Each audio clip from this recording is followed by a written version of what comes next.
What's up guys, Sal here. So to achieve a full screen edge-to-edge look, smartphone companies are using different approaches. Some are using holes, some notches, some are using motorized setups, some are including a second display at the back for selfies, and some are ditching the front camera altogether. But one problem with all of these approaches is that they're not perfect. They are in some way a stepping stone to that perfect edge-to-edge experience without any compromises. However, Samsung is on its way in achieving that holy grail of no compromise full screen smartphone. Korean media is reporting that Samsung has already started working on this tech. The media is reporting that the camera hole will be invisible on the display and does not affect the functionality of the camera or the display. That's all the information they had. We already know how this is gonna work. The area of the display right above the selfie camera will become transparent when you open the front camera, and the pixels will go back to normal once you close the camera app.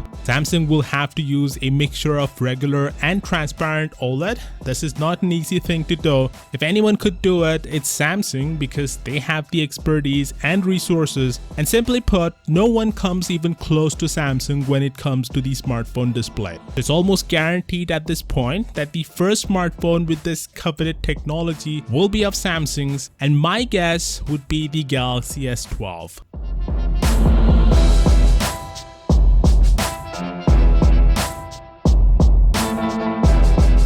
So here is a bizarre story. A Taiwanese guy fell asleep with the Apple AirPods on. He woke up from a nap and couldn't find one of his AirPods. Using Find My iPhone to track down the missing earbud, he started hearing beeping sounds that followed him around the room, and it was at this moment that he knew.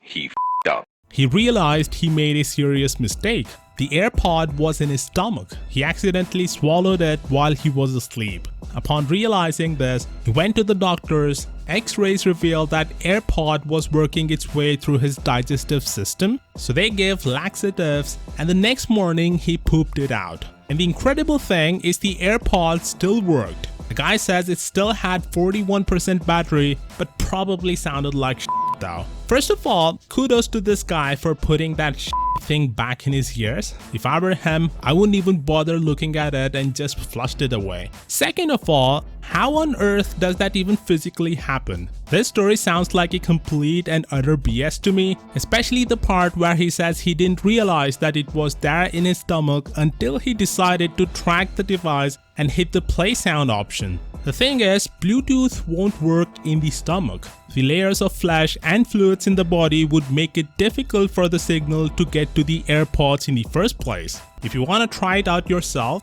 just insert your waterproof Bluetooth earbuds in water and see the sound cut off completely by the Bluetooth signal not being reached.